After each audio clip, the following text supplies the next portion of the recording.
and another one who actually stole one of my concealers, and then I had to confront her about it at a later show. Hi and welcome back to my channel. I'm Aaron, aka Vision Aaron, and today I'm going to be talking fashion in Milan, Italy. Prada, Gucci, Valentino, Versace, Dolce & Gabbana. All of these names are names you're probably familiar with, especially if you like fashion and you clicked on this video. But today I'm going to be talking about a name that's familiar to people even who don't know a thing about fashion. We are talking Armani, which is a brand that's recognized in so many countries around the world. Today we're going to be visiting the Armani Privé retrospective at the Armani Silos in Milan, Italy, and it shows a lot of pieces that have really fine handwork and beading and embellishment, because the Armani Privé line is the haute couture line made by Armani, because it has different lines like the Armani Exchange, the Emporio Armani, etc., and the Armani main line. So we're going to be seeing lots of glitz and glam, ready for wonderful, extravagant nights out. I'm also going to be sharing a lot of personal stories and experiences related to Armani, working with them on runway shows, behind the scenes, and just some insights that you won't find anywhere else on the internet. So stay tuned. I even have a really juicy, interesting, and bizarre story in here, so stay tuned if you want to hear me spill the tea. So just in case you're going to go and visit yourself in Milan, then I'm going to show you how I got there, going to the Porta Genova metro station and coming out. This is a place that has lots of memories for me, because I used to take this route all the time to go to photo shoots, especially when I was starting out early in Milan from around the year 2000 or so. And I would go out of the station, then head over to the bridge that would cross the tracks to get to the side where there was a lot of fashion things going on. You'll see this bridge is boarded up, unfortunately, because it was so cute and historic, but it was also rusted and busted, and there must be some reason they closed it, and you have to go a little bit longer way around. But it's full of memories for me, especially because there was a sort of fashion ant trail that would follow from the station and over that bridge. You would find people like photographers, hairstylists, makeup artists, and tons of models on their way to their agencies or to studios or to castings. And so there would also be sort of like an ecosystem with bridge trolls, I could call them, kind of in that fashion sense, who were photographers trying to catch a shot of models as they were on their way to and from castings. Some of them would stop and pose, and this was all before there was social media and the things that we know today as just kind of street style blogs and vlogs. It was still even before that time, I think. So it was just getting started, and it was fun to go by there and remember these things. Instead, we have to follow this long wall that's now painted red, turn left, we have to cross over these unused tracks, and then go to Via Tortona. And I used to walk the street all the time. There were even some studios that I would do photo shoots on over here, and I would come here all the time back in the day. So it's fun, and these are my stomping grounds. And it's just a couple blocks, and then you get to this big roundabout and turn left, and basically everything you see belongs to Armani. Armani is one of the biggest Italian brands, which I don't have to tell you, but you maybe don't think about the billions that they earn for the Italian economy, and they're just one of the biggest players in Italian fashion. And maybe they don't get as much buzz as some of the more trending brands that come and have rises and falls and peaks and valleys. But Armani's a bit more consistent, but always a very strong player in the Italian fashion ecosystem, which is why they own almost all the buildings on this street. So to the left of me, we have the big headquarters, but if we cross over the street, then we get to this space called Armani Silos, which is like the Armani silos, the space where they exhibit a lot of pieces. And right now they're showing the Privé collections from 2005, from when he first started doing these couture pieces, until 2025, until his passing recently. Rest in peace, but also rest in glamour. Let's go see what his legacy has left us. You can reserve in advance, or you can just wait, I don't know, maybe 10 minutes probably before they let you in on the other side. So do whatever you prefer. And then once you go in, the entry is, I think, 12 euros, and you get to see the cool architecture. And then you gradually go from this really brightly lit wall into a little bit more subdued light, and then into kind of darkness. And this play on light and shadow really is echoed in the pieces of Armani's work, because he loves to play with different finishes, almost like in interior design, where you have paints that are matte and eggshell and glossy, etc. You get these kind of different finishes also in the textures especially with some of his more minimal work, you'll find just some subtle differences in textures. I knew to expect a lot of glitz and glamour for these pieces because they're specifically custom designed for a socialite clientele for dinners or for celebrities for red carpet events and things like that. There are no flashes allowed inside of the space, so you really have to have your eyes adjust to the kind of darkness around and then the spotlights which illuminate each of the pieces. The great thing is that you're not allowed to touch anything, but you can get within so close just to really inspect all the details. If you're somebody who really likes to see how pieces are made or see the hand stitching and those kind of things, it's fun to kind of inspect them up close and personal. Spoiler alert, I knew that there was going to be a lot of velvet featured in these pieces, so I too wanted to blend in with my kind of Mandarin collar and velvet Armani look going to visit the exhibit. I don't know how much light there is. If you can see, there's actually a little bit of kind of, I don't know what to call it, but there's variation in here that you can see up close. But it was all dark there. My eyes adjusted, and yours will too. Come along and let's inspect these pieces. On the ground floor, you'll see that there's a lot of neutral tones, so you get a lot of black and gray and white and silver and shimmer. And in general, I tend to associate Armani collections with a sort of neutral palette because in his shows, they show so many pieces that are black or gray, gunmetal, anthracite, all these different shades of darkness. Even sometimes you get a navy blue, but I'd say usually when I imagine the collections, I think of kind of darks and neutrals, sometimes paler tones like whites and beiges and ecru and those kind of colors, but it tends to be a lot of neutrals. Of course, there's reds and blues and things like that, but when I remember it in my mind, I don't know how many hundreds or thousands of looks at his I've seen, I tend to remember the neutrals. On this floor, we enter into some cool blue tones, and you'll see that he still plays on slight variations in shades or in finish so that you can really read the texture when you look up close. On some of the pieces, they could look like they're just black, but you'll see that the part of the fabric maybe looks almost like a dark gray, and then you get something that's a little bit deeper shade with a different material that is a little bit darker black, and then he'll maybe top it off with something that's a sort of vinyl black that has a different finish. So it still adds dimension even though it's staying within the same range of a single shade. We also have some warmer peach shades which feel like a relief kind of to get something warm on this floor. There are pieces that are actually set on rotating bases which really give you a full 360 view where you can inspect every little detail. Ooh, we're getting into some of the bright reds.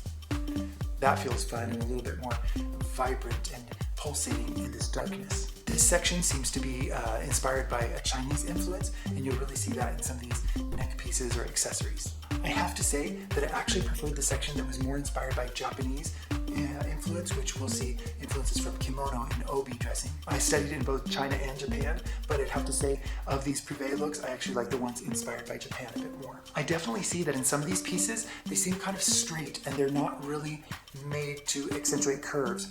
And that is likely for a clientele that doesn't want things that feel constricting or restrained. And there are other clients, of course, who want corsetry built in, and they have options for that as well. But it's interesting to observe up close and understand that these pieces would be made for a clientele who can afford these pieces and that might be from a different generation and also might be in a phase in their life where they don't want to go walking around in high heels and a corset. So on the top floor, there were seating and these projections of documentary footage from different privé shows in Paris, even one in Venice, and it just took me back to being backstage in a lot of these moments and seeing the environment there. And also, for me, there's recognition of a lot of the models, and I know them by name, and I think of their personalities, but also some of the ones that I don't like. There was one on there, I'm like, oh, I never want to work with her again. And another one who actually stole one of my concealers, and then I had to confront her about it at a later show, and she had left one from a different brand behind, almost as a trade. And so I think I saw her the next day at another show, and I knew for sure it was her. So I said, politely in a way that wasn't so accusatory, but I said, oh, I think you actually took my concealer and left yours, so I wanted to give it back. And she's like, oh yes, I'm so sorry, and I gave her a chance to save face, But I kept my eye out after that one, after the sticky fingers happened. And the fingers were not sticky from catering, believe me, it's fashionable. I ate for 4 people at the catering. I should do another video at which designers and which shows have the best catering. I got to work on my first Armani runway show in the early 2000s on the makeup team of the artist Diane Kendall. and I'll always remember that because I was getting to work playing in the big leagues for my feeling and point of view back then, but it was also fun that they would gift us a lot of products. And Armani beauty products are really high quality, and they have a really great shade range, also because they were developed by another makeup legend, Pat McGrath, who helped develop the Armani beauty makeup line. One of the reasons that so many high-level makeup artists have foundations like Luminous Silk Foundation from Armani in their kits is because they were developed together with Pat McGrath. And one of the things that you get from working with literally the top black makeup artist in the fashion industry is that you have a wonderful range of skin tones to suit every shade of skin. And I think that they were really great in having a really wide range of undertones in their foundations, and so you can just do anybody's makeup beautifully with these products. And if you got them gifted at the show, it really helped out a lot back then when I wasn't earning as much. Interestingly, I actually interviewed and was asked to be hired by Armani Beauty in a full-time position for them, but I had to turn it down because I wanted to really dedicate my time as a freelance worker to editorial and advertising shoots and things that I felt were more free and creative back then. So I'm glad I took that road, and no hard feelings. I still really appreciate Armani Beauty products, but they're doing great without me, so it's all good. Would you believe that I eventually got to be part of Pat McGrath herself, her makeup team, and do all of the biggest runway shows around the world in the major fashion cities for over a decade? I could go on and on about that, but we should make more videos if you want more interesting fashion experiences for fashion weeks and runway shows, but I'll share some things that are more related to Armani here. I've been lucky to assist so many of the top makeup artists in the industry and really get to see and learn from all of their different techniques and preferences. While I'm here looking at all these Armani Privé works, it can't help but feel like this full circle moment for me, thinking about how I dreamt of working in fashion, and now I'm here looking at a retrospective of shows that I even worked on. It's really great to see it all come together and see somebody's life's work put together and concentrated and selected in this way. Okay, you've made it for a very weird story. Prepare to get uncomfortable like I was. So imagine I had something that bore my forearms, and I was backstage at an Armani show, trying not to take up space. I am kind of tall and big, and I had my brush belt on, and there's often models running through, and you have to kind of try to catch them for last looks, and I was just trying to keep myself out of the way. And so I was up against a wall in this hallway, and kind of by a doorway, and then Mr. Armani was like coming down the hallway, and I was just like trying to stay up against the wall, and before he turned to go through the door. But instead, he came right up to me, and I was like, you know, I don't even know if these people know who I am, you know? I'm just trying to blend into the background. Or at the time I was. Later I learned how to turn to look, and then designers would remember me because I would always turn out to look for every designer. But at this stage, I was still wearing something boring, I'm sure. So, the important thing, and the weird and awkward thing, is that when Mr. Armani came up and talked to me, he just started like caressing my arm, like, oh, ma c'hai freddo, che cosa c'hai? And stuff like, are you cold? What's going on? And he was like stroking me as if I was like a cat or something. And I was just like having these weird thoughts going through my head. Like, I was like, oh, I'm just trying not to take up space. You know, everybody's running through here. I'll make sure you can get through and everybody else too. But I'm fine. Don't worry, I'm okay. And just trying to be like, kind of play it off cool, because you're like, you know, whenever you meet famous people, you're supposed to just kind of like act cool and play it cool and stuff. But it was a little bit awkward. But it also makes me think about different generations, and also the way that people chose to be public or not be public with their sexualities and things like that. And of course, these are bigger issues and they're up to each individual. But I did ask myself over the years, like, why didn't he ever become more open about his sexuality? And I thought, okay, there's always financial reasons, but when you're somebody who is like at the peak of their success, or it's like confirmed success for decades where you have billions, I guess there's an industry that you're in charge of, and you never want to do anything that would harm your business. I mean, I try to put myself in the mentality of different people, but I also think about people like Dolce & Gabbana, who are highly successful designers and have done a lot of problematic things over the years. But when they came out, it wasn't, to my knowledge, such a big negative impact on their sales. Even in areas where you would think that traditionally and legally there's homophobia enshrined even into the legal code in places like in the Middle East. And I've even worked for Dolce & Gabbana in Saudi Arabia, in Dubai, and other areas in Gulf countries. So I didn't see any real negative impact for them. And so I do think, like, Armani is so established, why doesn't he? And only he knows and stuff, but it was an open secret within the fashion industry. And so, you know, of course he had his muses and partners and people, but it's up to each person. It's just that, you know, for my mentality, I really like to see when people, especially when they're in positions that are a little bit stronger and entrenched, if they can use that to kind of help others and maybe even help change mentalities. Because in Italy, and maybe this is also part of the answer, in Italy, we are a little bit backwards and slow moving for change. And it's something that also is due to having the Vatican placed right in the heart of our political center in Rome. So we are behind the rest of Western Europe. We still don't have same-sex equality, but we'll get there. We shall overcome. But, you know, this is another generation that we're talking about. And it's just something that came to my mind. But to keep it light and to keep it fun, I did think about it. I'm like, you know, I wasn't really traumatized by this harassment or something that you could call it. And I understand the power dynamics are different also for women, etc. And I'm not saying that this is valid for other people. I'm just saying my personal feelings from these kind of situations and how I thought of them. But I'm not saying this is how other people should react, nor am I saying this was the right way for me to react or anything. But I find it interesting, and I think it's an interesting story. So I'm sharing it finally out here on the internet, just to kind of, you know, add a little dimension to these people who are real people, not just kind of mythical fashion figures. So imagine that going through my mind, I was thinking, like, what if I did go down that path hypothetically?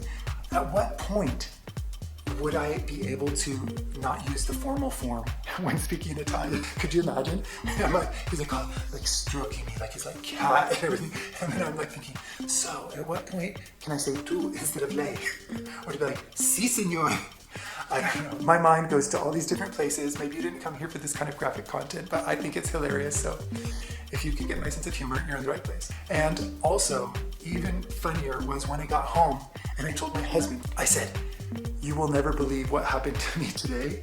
And after I told him, he said something that was so funny. He said something like, well, if you're gonna do it, don't sleep your way to the middle. And that is why you came to this video. If you're gonna learn one thing from me today, don't sleep your way to the middle. That's a career. And I said, no, just kidding. I can't even pretend that I slept my way to the top. I've been in a committed relationship for like 30 years. So I, you know, worked really hard and honed my skills to get to the top. But I thought that was a funny experience and did imagine. Oh, but then that reminds me of when we were at this new fancy gym when it opened in Milan where all the cool people went. It's called Downtown. And we were there. Actually, my partner got hit on by another world famous designer in the steam room. But maybe I'll spill that tea in a future video. So what do you think of these looks? Are there any that you're like, ooh, that's horrendous, or ooh, that's magical, or lovely? Imagine that when they show these couture presentations, they're to inspire the client. They can pick and choose. Like, I'd like that part at the top, but I'd like this part at the bottom. It's kind of showing ideas for you to kind of build your own couture dress. So what would you create? Let me know in the comments below. I do want to compare and contrast the different choices that designers made in their careers and their lives, like Armani, who really stuck with something despite changing trends. He did things the way that he wanted. He dressed women the way that he wanted, and apparently the way that they wanted. They continued to be loyal customers of his for decades. And that's something, that's a relationship that many brands envy having with their clientele. So in that, he was hugely successful. His life lived perfectly suited to him. Grazie.